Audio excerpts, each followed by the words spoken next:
perspectives from like small microcosms experiments to large scale surveys and data synthesis approaches.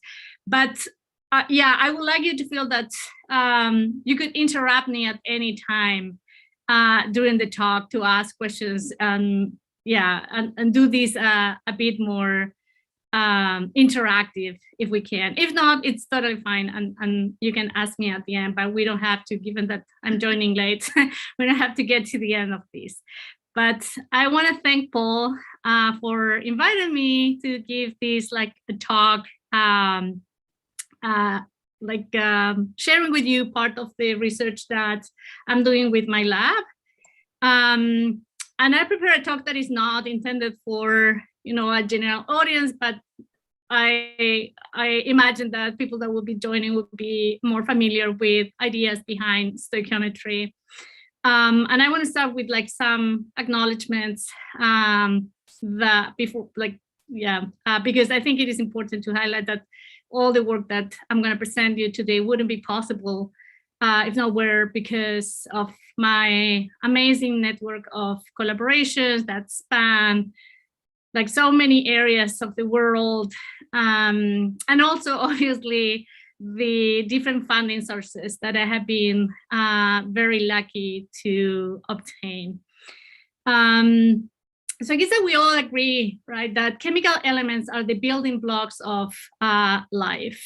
And we know, for example, that carbon is like fundamental in terms of like structural material for like the majority or all life on Earth, right? And here there are some examples of like where carbon can be found, right? In the lignin and cellulose of like plants, in the exoskeletons of arthropods, and also in some pigments that play like functional roles in nature, right? Like photoprotection in some like aquatic, but also terrestrial organisms, like carotenoids. It's like beautiful orange crayon here.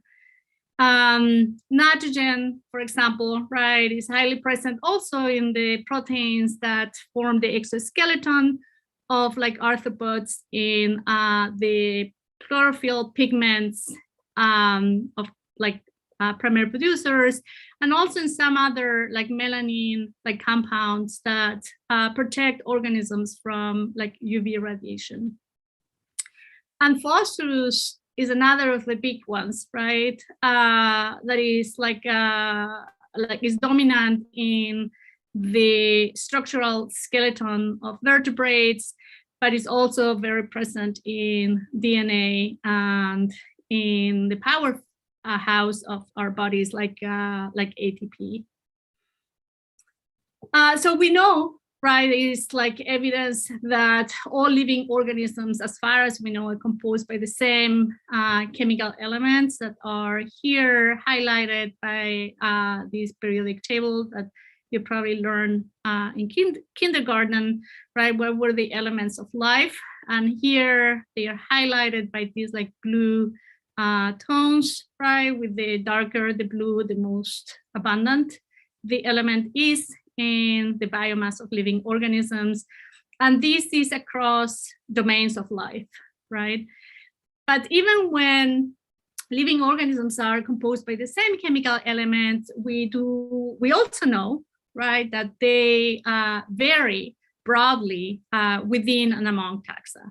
And this plot that I'm showing you is based on a global data set that I'm going to be talking a little bit more later on my talk, that has compiled data on elemental content of living organisms across the tree of life. And these analysis here are showing you the nitrogen to phosphorus ratios of like multiple organisms from vertebrates to invertebrates. And I have highlighted with some of the figures here some of the taxonomic groups that are shown here at the class level, right, for some of these organisms. And one of the most striking, I guess, messages from this is like the large variation that we observe across, but also within. some of these like groups, right? If you can see here, like amphibia, for example, we can see a large variation in their elemental content, but we also see large variation in other like taxonomic classes like Insecta, right, and Anthozoa.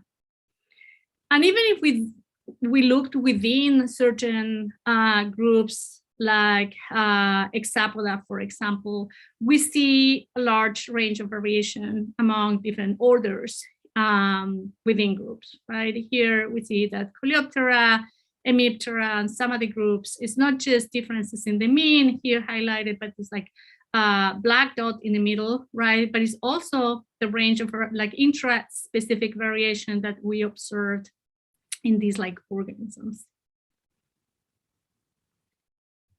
And there is plenty empirical and theoretical evidence, right, that has shown us that stoichiometry is linked to biogeochemistry, ecosystem metabolism, and food web interactions. And the links between biogeochemistry and ecosystem metabolism are given by fluxes and transformation rates of like matter and energy.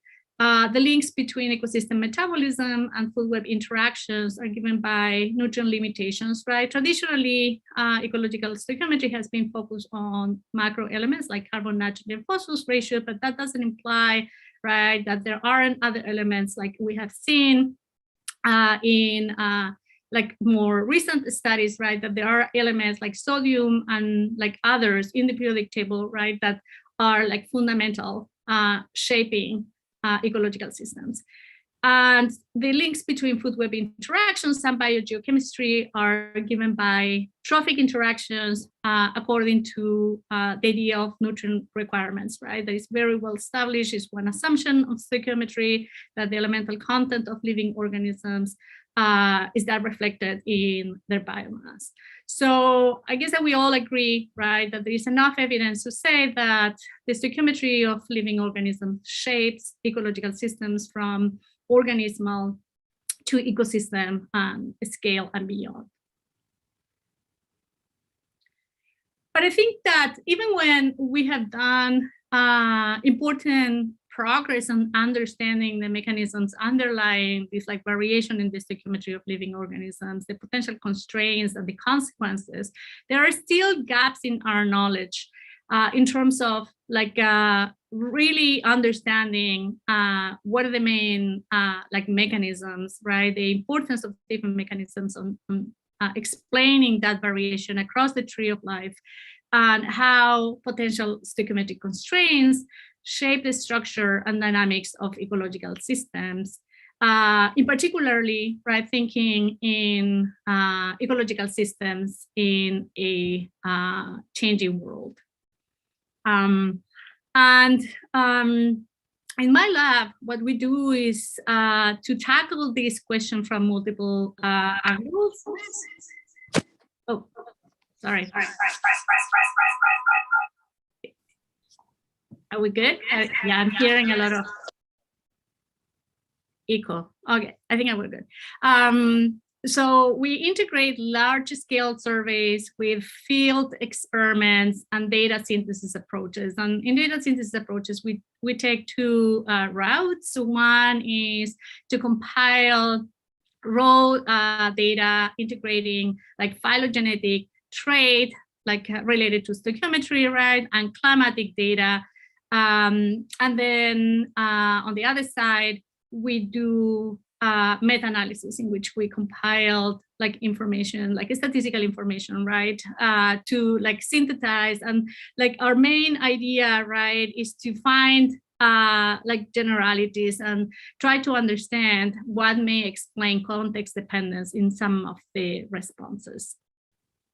And I think that answering this question is particularly important, right, given that we know that humans have been causing changes in biogeochemical cycles as one of the main like global change drivers, right? And together with this like changes in biogeochemical cycles, we have obviously other environmental changes that are pressing our ecological systems. And we know that we have altered the carbon cycle, right, since the Industrial Revolution in about like 30%. But if we put this into a perspective, we know that we have altered nitrogen cycle in about like 160%. And if we put these two elements in perspective, we know that we have altered the fossil cycle in about like 300%. And maybe the scale, right, at which these like cycles have been altered may not be exactly the same, right? We know that carbon changes have been at global level, but like nitrogen and fossils might be a little bit more regional. But I will argue that the scale of the impacts of these other two, the changes in nitrogen and fossils are also at the global scale. And we can see that, right, from these reconstruction maps on changes in nitrogen and fossils, like the position from pre-industrial to modern levels. And towards red colors, we see like higher nitrogen and fossils deposition, nitrogen in the upper plots and fossils in the lower plots. And it's not just that we're changing the amount being deposited of these like elements in nature, but we're also changing the location, and that is creating like N2P differences in the inputs of these like elements in nature.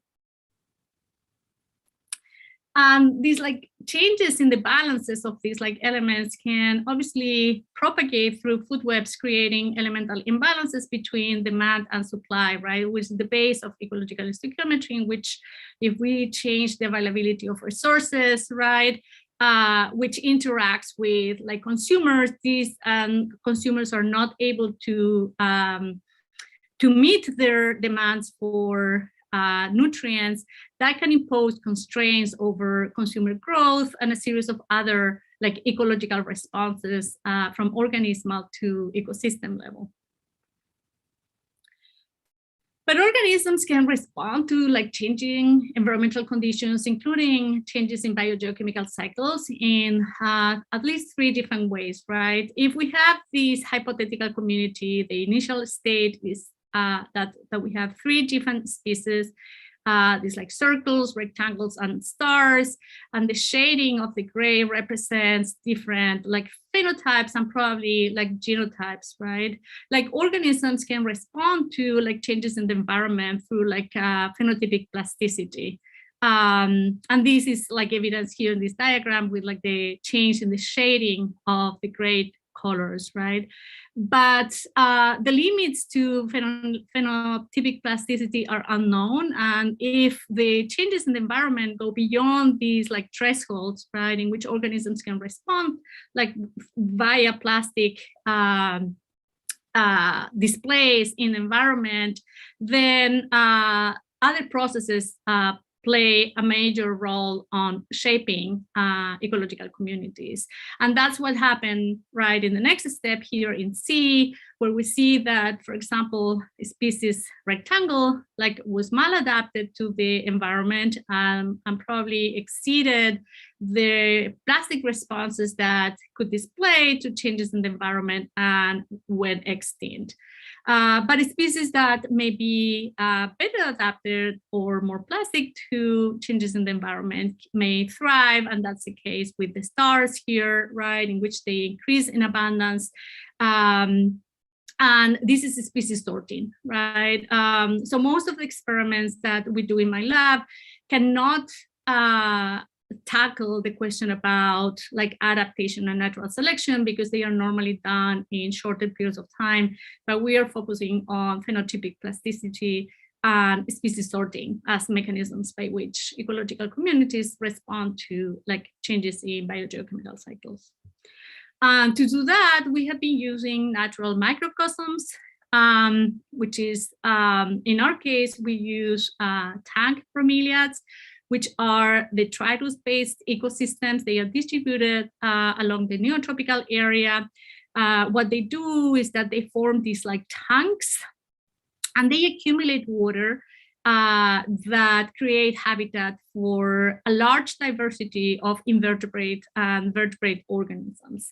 They mainly depend on litter deposition, like from surrounding trees, right? As you can see, this like close zoom in figure on the bottom right of my screen, in which you see the processing change in which like the leaf litter gets like starting decomposed by microbes, and then like a diversity of macroinvertebrates start acting in this like leaf litter, and then they produce the excreta. It's feeding the plant through like nutrient uptake. However, in situations in which there is enough light in the environment that reach these aquatic systems, they have very high primary productivity. And that primary productivity also support the food webs, like inhabiting like tank bromeliads. And these systems have, I will say, and I love this picture actually, because it tells a lot about the tractability of the system. So they are tractable, we can look for generality, we can have realism in terms of like how we do our experiments. We can assemble aquatic communities as we wish, right? Or we can start the system from zero and allow for natural colonization under different perturbation scenarios. And they have very discrete boundaries, right? Which like help us with like the experimental setups. We can run experiments in the field, right? Of different scale. And just to let you know, because many of you are limnologists, right? I said, these bromeliads are just like tiny things. Well, actually, they are some of them are pretty decent in the amount of water they can hold. So some of them can hold like 50 liters of water, right? And obviously, we are not using these bromeliads for our experiments. It would be very hard to like manipulate and replicate. But just to give you an idea that actually tank bromeliads are the main reservoir of standing water in the tropics. So we have been doing like different type of experiments using these systems, and we started with experiments on which we were testing for the effects of like nitrogen and phosphorus enrichment on aquatic invertebrates, and we selected two main characters here that are very common to aquatic systems, right? Like chironomids and caddisflies. And we ran manipulative experiments in situ, and we measure a series of like responses to nutrient enrichment. Here, I'm going to be showing you like growth rate responses, right? What we found is that chironomids responded in their growth rates, right? Like positive values here, much strongly to like phosphorus enrichment in the system, which like suggests, right, that these organisms may be phosphorus limited. Even if we add phosphorus to the system, we relax phosphorus limitation and they grow more. But caddisflies show a completely opposite pattern in which actually they respond more strongly to nitrogen additions in the system. And they increase their growth rates, right? Like, again, suggesting that in this case, nitrogen may be the limiting element to the growth of these like organisms. And then the next question we ask is like, well, does this like support the ideas that, you know, like organisms demand and supplies need to be met, right, for like stoichiometry to take place? And what we analyze, and it's shown here in this like frequency bar, right, is the phosphorus content of like chironomids and caddisflies. Chironomids are in red, caddisflies are in blue. And we see that the phosphorus content of like chironomids is higher than the phosphorus content of caddisflies. So the take-home message of this a study was like the positive responses of chironomids to phosphorus enrichments were likely due, right, to the increased phosphorus demands evidenced by chironomids, right, in their high phosphorus like body content. On the other side, when we looked at the elemental content of caddis flies, we see that caddis flies tend to have like higher nitrogen content than like Chironomus. Caddis flies are very interesting organisms because they build their cases, right, using silk, similar silk to that to the one that spiders use to build their webs. And silk is like pure protein. So the demands of like nitrogen may be very, very elevated, even higher than those like evidenced by only the stoichiometry of their bodies. There's like an extended phenotype, right, of these organisms. And they may be limited, right, by the amount of like nitrogen in the environment. But so we run these like experiments with like particular taxa in a particular place using these like microcosm systems. And we started wondering about, well, what are the traits, right? Ecological or evolutionary, right? Traits may be explaining differences in the stoichiometry of living organisms, but also what about space? When we think about running an experiment in a single location, right, can we actually infer any generalities of our results? So we decided, taking advantage of the distribution of bromeliads, right, to run experiments or do do analysis on the stoichiometry of like aquatic organisms across like Central South America. And I was very lucky to be part of the bromeliad working group, in which we had like sampling locations for macroinvertebrates in bromeliads in different places in Central South America, from like Costa Rica, Puerto Rico, French Guiana, and Brazil. And we analyzed like a different type of like potential mechanisms, and we had been described before in the literature, right? And they had analyzed at local scale or focusing on a particular like clade of organisms. And here we decided to take like a broader approach, given that we could analyze entire communities, right? And these communities are mainly composed by predators and detritivores in the system. And what we have here in these plots is the frequency distribution, right, of the elemental content of like predators in purple and detritivores in green. And we analyzed these across these different like sites to see if there were like general patterns in the stoichiometry of organisms that we could say that there was a covariate, right, between the elemental content and the trophic position of living organisms. And what we found was pretty interesting. So we found that predators or carnivores, sorry, they always tend to have higher nitrogen content than detritivores, which are their prey. The magnitude of the differences may change depending on the location, but they always like show this like trend up towards like higher nitrogen contents. There are several hypotheses that have been suggested by previous research, like mainly by Fagan in like 2002, right? That like carnivores tend to have higher nitrogen content than their prey because they have access to better quality food.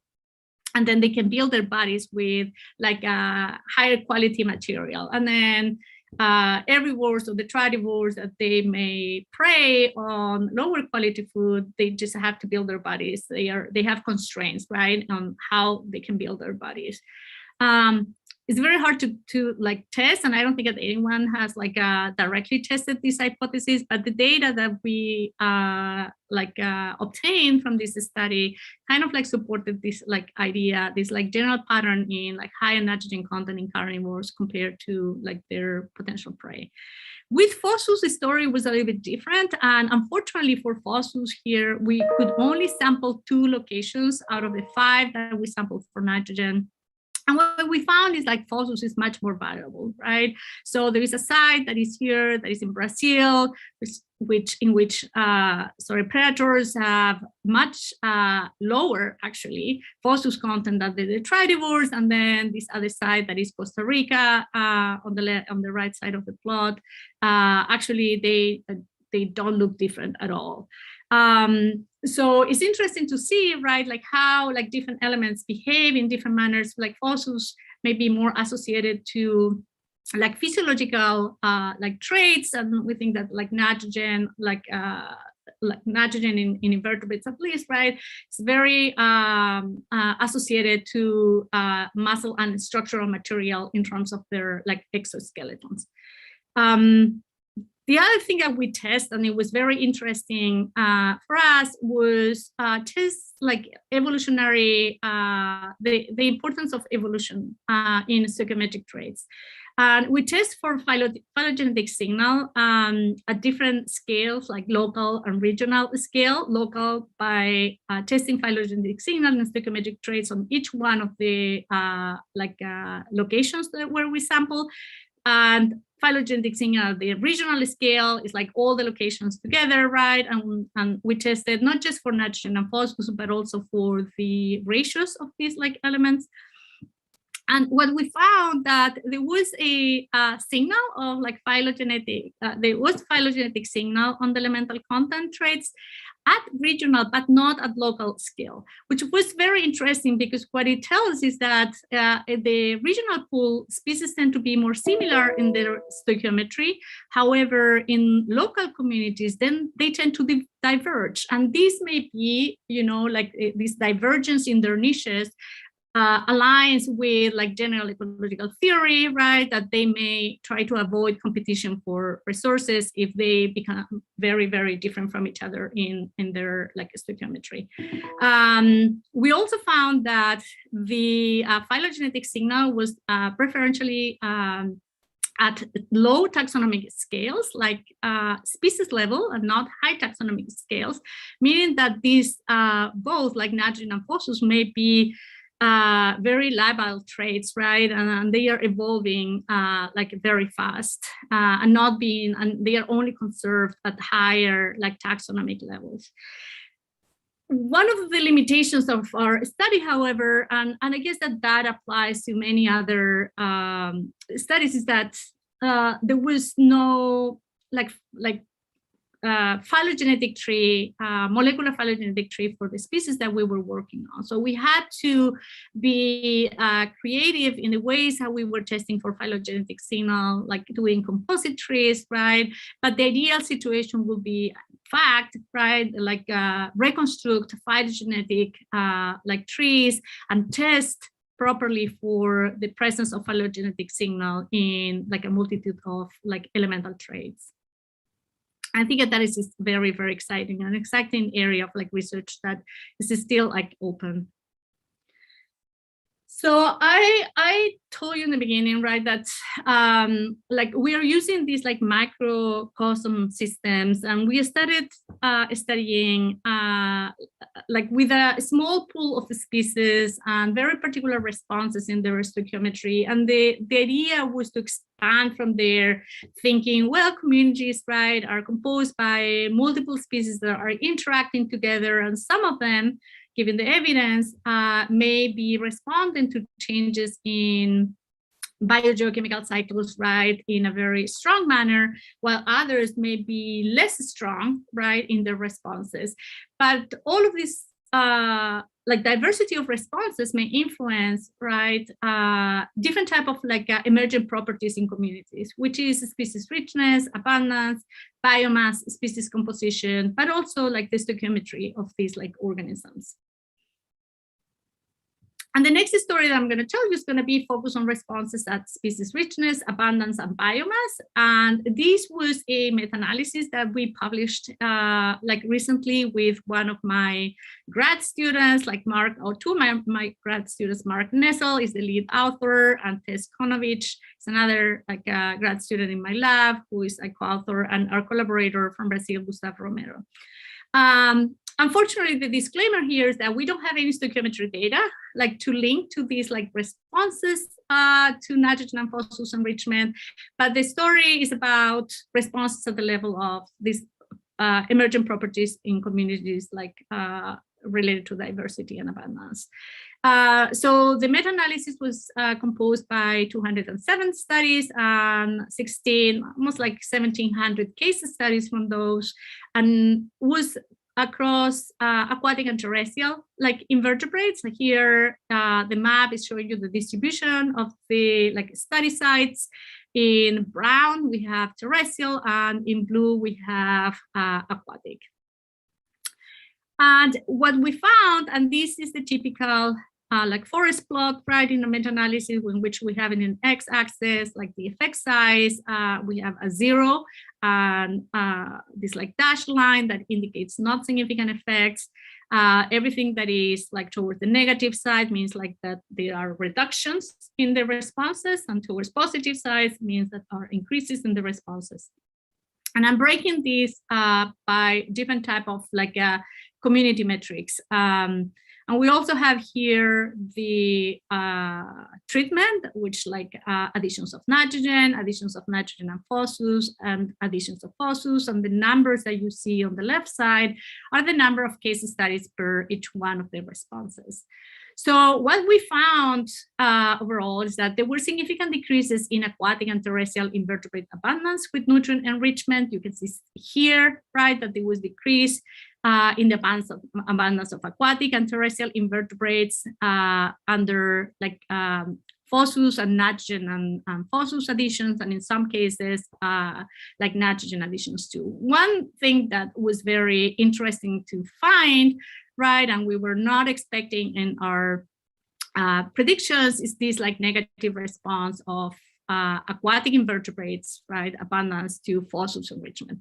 We know that traditionally, right, we have the paradigms have been that like aquatic systems, particularly freshwater systems, are phosphorus limited, right? And if that were the case, we would have expected, right, increases in the abundance of invertebrates in aquatic systems under like phosphorus enrichment, but it's not what we found. Which may suggest, right, that like aquatic systems may be like somehow like saturated with phosphorus, and any increases in phosphorus may increase the limitation by other like elements in nature. Maybe like nitrogen is the usual suspect, right? But the other thing that we found, right, is that actually there were significant increases in the biomass of invertebrates in aquatic systems. So the abundance is decreasing, the biomass is increasing, which suggests then that there may be a change in the body size distribution of invertebrates in aquatic systems, right, to explain this like very strong positive result to phosphorus enrichment. We saw, again, negative effects of like nitrogen and the enrichment of nitrogen and phosphorus, and these effects are significant. And for terrestrial organisms, we don't see any significant effect of any of the three treatments on the biomass of these like organisms.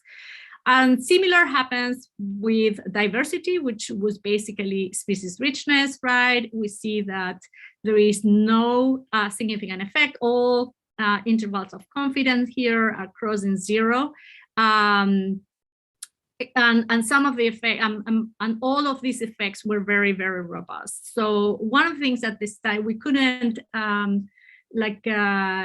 take into account in our study, right, because there were no studies were not reporting that were like changes in the species composition, right? If a species diversity in terms of like richness is not changing, that doesn't mean that the systems are not changing at all.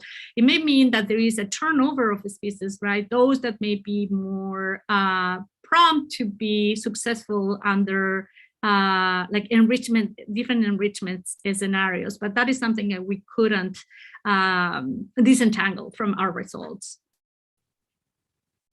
The other thing that we found when we look at temperate versus tropical systems is that nitrogen and phosphorus enrichment decreases invertebrate abundance in temperate aquatic systems. So we see here, right, this like very strong negative effect, and the number of case of studies is like pretty high. So this is a very robust like result. We don't see significant effects of the effects of alone, like nitrogen or phosphorus in the system. At the same time, we don't see significant effects of like nitrogen and phosphorus enrichment on aquatic systems from tropical areas.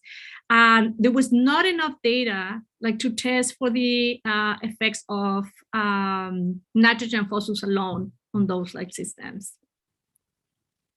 And in terms of like terrestrial systems in temperate, again, we see strong negative responses to nitrogen and phosphorus additions. And there is a trend, however, it's not significant, towards increase in abundance of terrestrial invertebrates with phosphorus enrichment. However, even when you see there is like 135 case of the studies, the effect is not significant because it's crossing zero. The intervals of confidence are pretty wide, suggesting that there may be other factors underlying this variation. We were constrained by the amount of data, right, to decompose this variation given by some other like factors. I'll show you in a minute one other thing that we looked at in these results. And then tropical terrestrial, we see that there is a negative effect again that we observed for nitrogen and phosphorus, and the responses for phosphorus are very, very broad with very large intervals of like confidence, right? Like crossing zero. There's a lot of variation here. We only found like 13 case of studies to test this. The other thing that we looked was like decomposing by different taxonomic groups to see if the responses were general, or we'll see group-specific responses. And we see that there is like some differences in the magnitude of the responses, but the direction is always the same. So this is like abundance again for aquatic and terrestrial systems. And here you see the different type of like invertebrates that we studied. And we see that in general, there is some strong negative effects of nitrogen and phosphorus enrichment over the abundance of these organisms. There is one peculiarity here, an increase in nematodes with abundance with like phosphorus enrichments in the soils. This has been described before by Christian Mulder and like Jim Elser in previous studies, right? And how they may respond to phosphorus. And one of the rationale like behind this response is related to the growth rate hypothesis and like the size of these soil organisms. Another interesting thing that we obtained from our study, right, is to get a better idea of what are the biases in our knowledge. And this is a decomposition of our data, and out of all the studies that the case of the studies that I mentioned to you before, were more than like 230 papers and more than 1,100 case studies. 75% came from terrestrial systems and only 1/4 came from aquatic systems. A minority of the studies had been done in tropical systems, which is like something to pay a lot of attention in the future, right? When we think about what kind of information we need and from where to get a better idea of like how different type of organisms may be responding to like changes in biogeochemical cycles. Like 90% of the studies were done in temperate areas. And then in terms of like the type of like invertebrates being observed, the majority, almost 50% of these were focused on insects, right? A large number in nematodes and some zooplankton, but then there were some other like groups that were much less studied on this. One quick thing is that we are currently doing another meta-analysis that is looking at the interactions between different drivers, not just like, you know, nitrogen and phosphorus, but looking at how like temperature interacts with like nutrient enrichment and what are the effects on different ecological phenomena. And this is the work of my PhD student, like Tess Konovich, who already has this is work in progress. So I'm only going to show you this like single figure. She has already a database with more than 1,000 case of studies. This is the distributional map in terms of like autotrophs and heterotrophs. And what we're seeing here is the effect sizes, right, of the effects of like the interaction between temperature and nutrients, temperature alone here in this like orange squares, and nutrients in this green circle. And we what we can see here, right, for autotrophs is that autotrophs don't seem to be very responsive to like temperatures and nutrients compared to heterotrophs. Still, the sample sizes for heterotrophs are pretty small. But they seem to be very consistent, and this is growing, right? Like every day we add more studies to like these responses, and these responses are focused on rate responses. We are supposed to be extremely temperature sensitive. What we think that is happening here, and it has been described before, right, is that autotrophs are less sensitive to like temperatures on one side because of the different like metabolic pathways that they have. Autotrophs are mainly related to rubisco carboxylation, which has like several components of the process that are temperature independent. And on the other side, like heterotrophs metabolism is depending on ATP activity, right? Which is like highly like temperature dependent. And this may be explained in these like different responses to temperature. And on the other side, from the point of view of stoichiometry, we do know that there are like big differences between autotrophs and heterotrophs in their stoichiometric flexibility, right? With heterotrophs being less flexible than autotrophs. This may be explaining some of the results. I don't want to make any conclusions here because this is work in progress, and although we do expect these results to like maintain, I'm going to keep the rest of the rationale, and we can talk later about this if you're interested in knowing more. So we're moving from again, like using these like natural microcosms, right, to test some like general ecological theory and stoichiometry, to experiments that are expanding in biogeographical regions, and also like this large scale like surveys. And this work is supported by an NSF grant and is in collaboration with like Gustavo Romero from UNICAP in Brazil, Nick Gotelli from the University of Vermont, and then we have Lindsay Pett, who is a student of Nick in Vermont, and Mark Nessel, my own PhD student. And here we're again using natural microcosms, but we are expanding from tank bromeliads. So I already like told you a little bit about what tank bromeliads are. Pitcher plants are another type of like natural microcosms, and these organisms are very common across like North America, from South Florida till like Canada, and they also accumulate like water in their modified leaf, and they create an aquatic habitat for like a complex food web, like the one that you see in the future, and they grow in patches, right, in low nutrient soils, low nutrient like bogs. So they are, again, like a perfect systems to test some of the ecological theory in terms of the like responses of communities via stoichiometric flexibility or species sorting to changes in nutrient availability. And here, right, we're expanding our set of responses. Like the previous story was focused on responses at species richness, abundance, biomass, and now we're adding, right, these like two potential mechanisms by which like species may respond to like changes in communities may respond to changes in the environment through turnover, species turnover, and stoichiometric plasticity. So what we are doing in this project is we have two components. One is an experimental manipulation of like nitrogen and phosphorus inputs in these systems, and we're quantifying the effects of increases in nitrogen and inputs and changes in N2P ratios on nutrient pools of different submodels.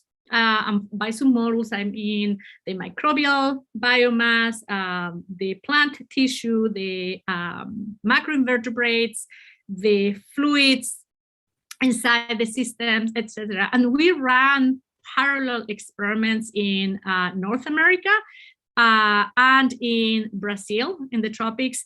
And the values we did a surface type of experiment, right, with multiple combinations of like entropy ratios, but also we want to know the effects of absolute phosphorus and absolute nitrogen in the system.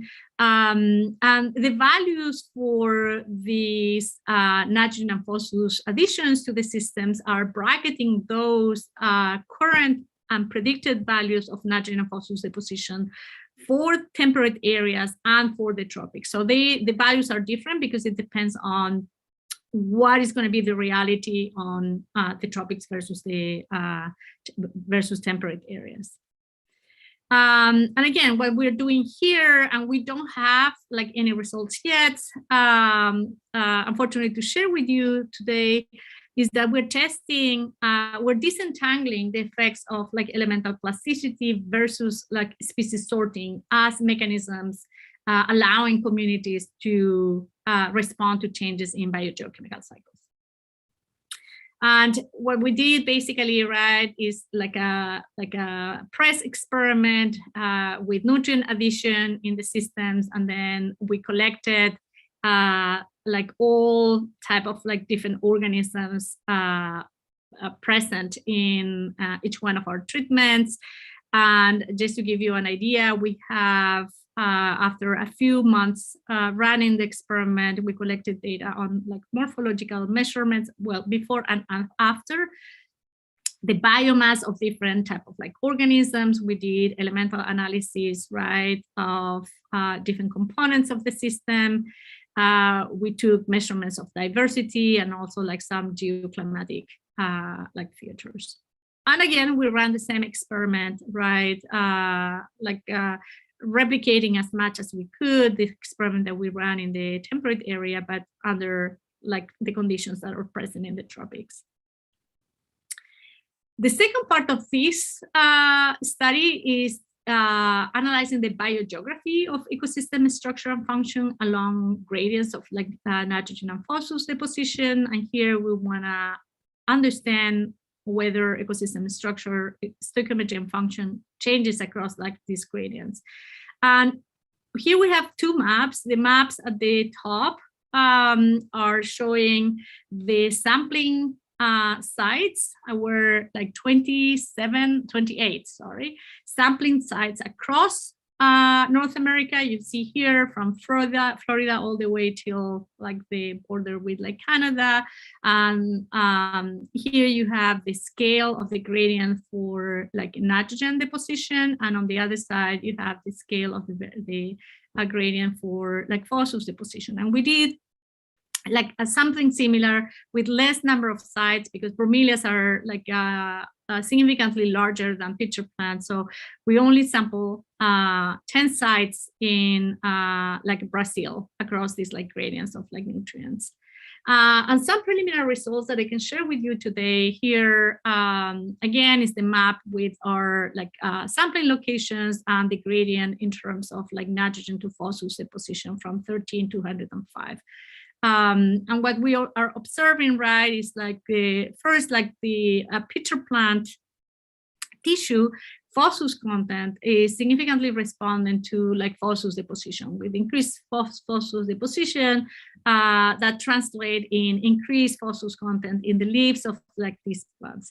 And the same, we found similar like relationship in terms of the effects of like nitrogen to phosphorus deposition on the nitrogen to phosphorus tissue of the plants. And also in the internal fluid of the plants with like positive responses of their nitrogen to phosphorus. So plants are very, and we know that like plants tend to be very responsive to changes in the environment, right? In terms of like their elemental content, they can accumulate nutrients in their vacuoles. So they tend to be very, very flexible on that. But we're also observing changes in some other like physical and biotic like parameters, and still like we are in the middle of analyzing the data, and COVID hit us hard in terms of like all the elemental analysis that we were doing, and our timeline like got like shift a little bit, like a little bit delayed in terms of like getting our like all our results. But you see increases in nitrogen deposition, like make the systems more acidic in pitcher plants. And then in terms of like invertebrate abundance, what we're seeing is like this type of like ham-shaped responses to like nitrogen deposition, which like suggests that there might be like an optimum value in which at the beginning we may have nitrogen limitation in the system, then we go into like an optimum value, and then we may have like nitrogen like saturation or the limitation by like a phosus, for example, in the system. But we're still in early stages of analyzing like our data here. All right, so and we got to the end, to my final story, which is another exciting project that I am leading with my collaborator, like Olivier Desserrat, from the INRA, France. We have been funded by the Integrative Biodiversity Center in Germany for a working group that has been happening since like 2019. Again, like COVID hit us hard because we couldn't meet in 2020, and we just met for the second time this last December in Germany, and we had a very successful meeting. But the idea with this in this group is to explore biogeographic and macroevolutionary patterns in organismal stoichiometry. And we have assembled like a large database with individual level data on carbon nitrogen phosus content of like autotrophs and like animals. And here we have invertebrates and vertebrates. We have almost like 9,000 autotrophs and more than 20,000 like animals, which represent more than 6,000 species across different type of like systems. We have freshwater, marine, and terrestrial, and this is what is shown in the plot in the map here, with terrestrial in orange, marine in dark blue, and freshwater in cyan. And we are asking like different type of questions. Like one of the questions is like focus on understanding biogeographical patterns and mechanisms of stoichiometric diversity. And the idea with this was born by, you know, like the studies done by Peter Reich and Elizabeth Borer, looking at latitudinal changes in the stoichiometry of like autotrophs, and try to relate that to using latitude as a proxy for like different type of environmental drivers that are changing with latitude. And so we have been looking at like the variation, and also what are the drivers. We're testing specific drivers that may explain variation in the stoichiometry of or the elemental content of these organisms. Here, just some preliminary results. Right, we have been able to like explore some of these like diversity in the elemental content of freshwater, marine, terrestrial organisms. Here we have nitrogen content in the y-axis, the different type of like habitats in the x-axis, and then color coded by green, which are autotrophs, orange invertebrates, and purple vertebrates. And these are just like very descriptive plots, but I think that they are very interesting and allow us to start like asking many other questions, right, that may allow us to explain some of these variations that we see and some of the things that pop up immediately. And at least to me, right, is like this like large variation that we see, right, in the marine environment in terms of like invertebrates, to the point that marine invertebrates like in some degree they look like marine autotrophs, and also not just this like large variation in invertebrates here, but also differences among like different groups. Like autotrophs look very similar across like systems, right, but then invertebrates, they do vary more compared to vertebrates in terms of like the stoichiometry of the nitrogen content of these like different organisms. And when we look at phosphorus content, we have this like of course like vertebrates, right, are highlighted here because of the high phosphorus content in the skeletons. And you may be wondering what kind of like vertebrates we have. Well, it's like mainly fishes, right, for freshwater and marine, but we do have mammals, and we do have birds, and we have reptiles and amphibians in the system. But yeah, again, we see that like marine vertebrates tend to have like higher like phosphorus content here, but the variation that we see at the level of freshwater systems in terms of like vertebrate phosphorus content is like quite big. So we are exploring more of these like basic questions in terms of like the variation, not just across habitats and major like trophic groups, but also among trophic levels, and like what is the role of body size, explaining some of the variation. And we're also like testing very specific hypotheses, right, related to what could explain this like large scale variation in the stoichiometry. And we have like three main mechanisms that we're testing. One is the temperature physiology metabolism with two predictions, right? The temperature compensation hypothesis and what are our expectations for the nitrogen and phosphorus content, and also the ratios, right, for living organisms. The hotter is better hypothesis, and what we would explain to what we expect to see under that scenario. The radiation physiology in terms of like growth and development, like the length of the growing season, right, of the growth rate hypothesis, but also UV radiation protection damage hypothesis, right, with like some potential scenarios for these like elemental variation. And then the nutrient supply in terms of like you are what you eat, or the homeostasis hypothesis. And this is the general rationale for the hypothesis, but we do have specific hypotheses in terms of like trophic grouping when we look at between autotrophs and heterotrophs, and even within heterotrophs that we have invertebrates and vertebrates. So we're decomposing the variance at different hierarchical levels. And then on the other side, we have habitats too, in which we have aquatic and terrestrial habitats, but we also within aquatic, we have marine and we have freshwater. And some of the like models that just came out, and I just want to show you these because we haven't had time to like digest these results much yet. All right, some of our results support some of our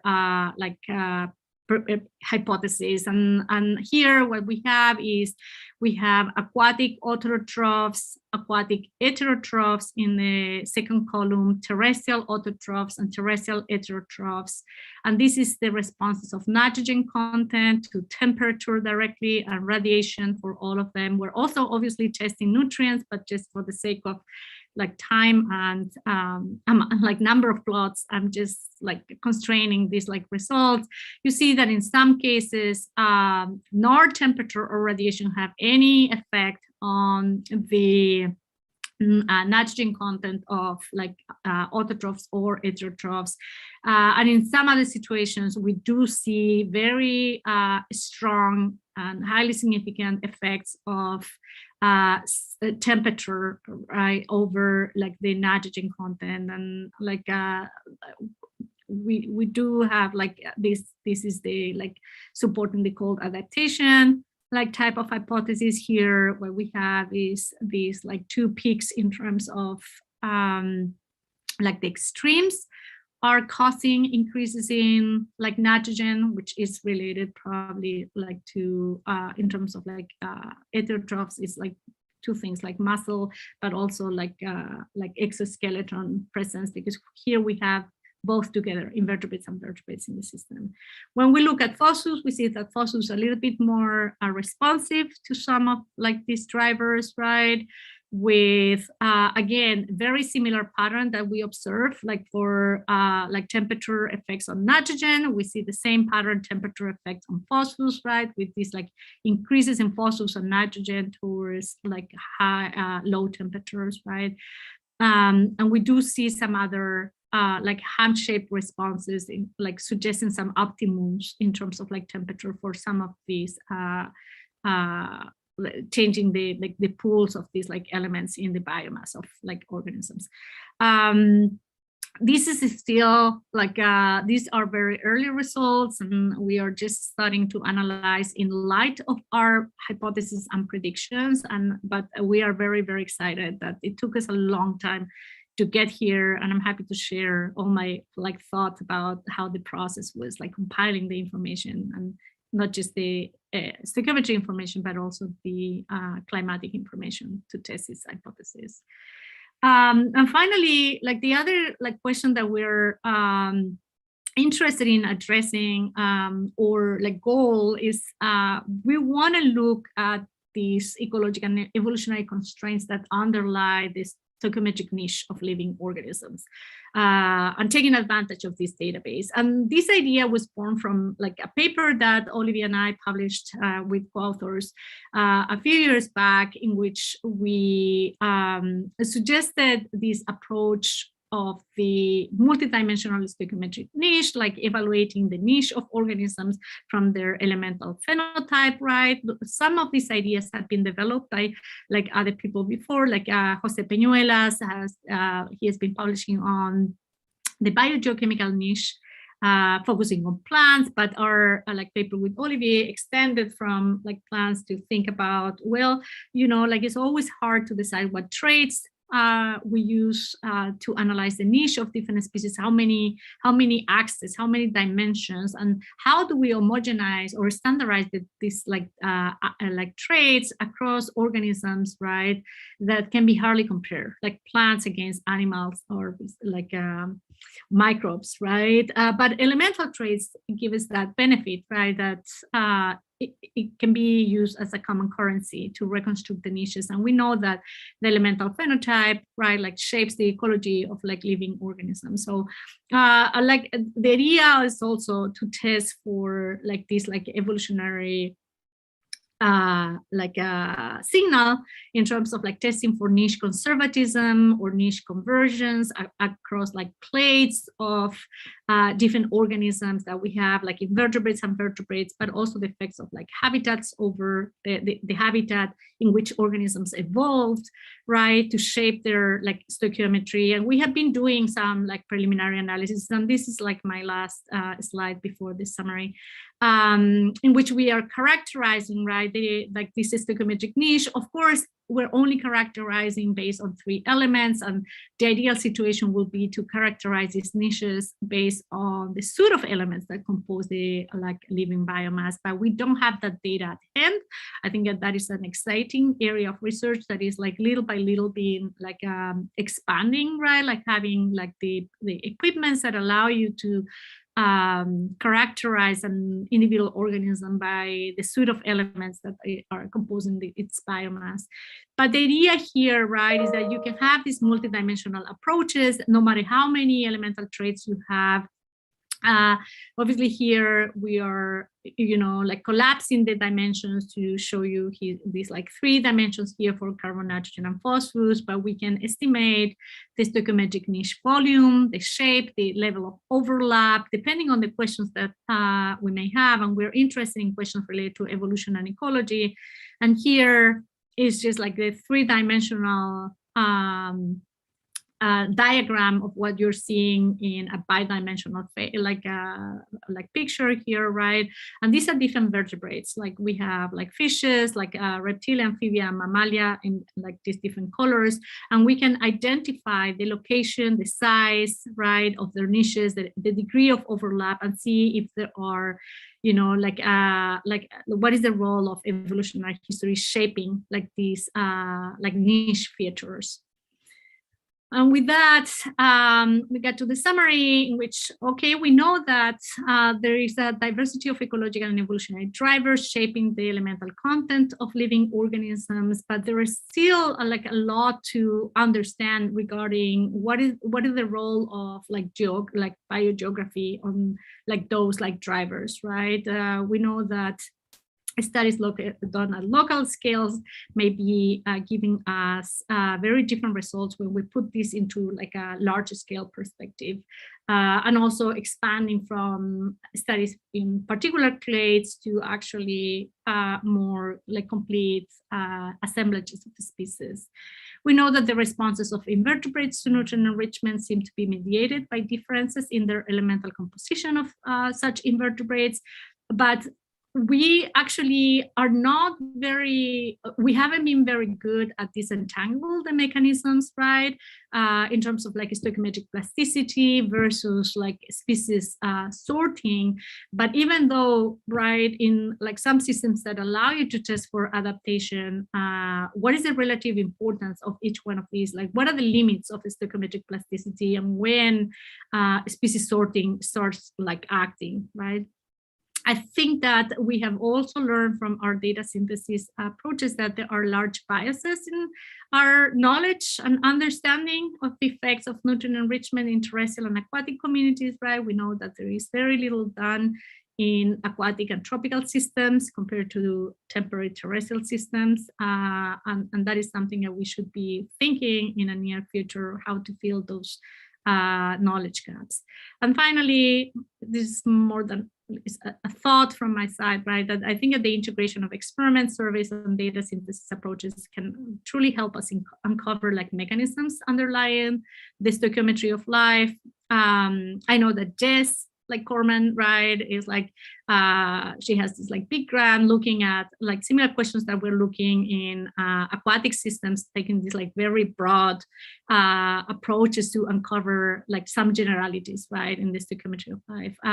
But they can also not just allow us to identify general mechanisms or general like patterns, but also try to understand what may be driving context-dependent dependent responses, not just in the like stoichiometry of living organisms, but also in the responses to environmental change.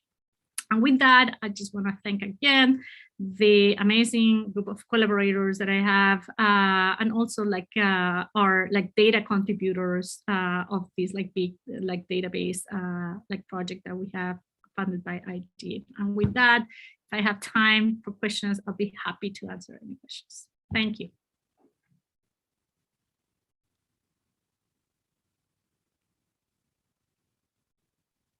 Should I stop sharing?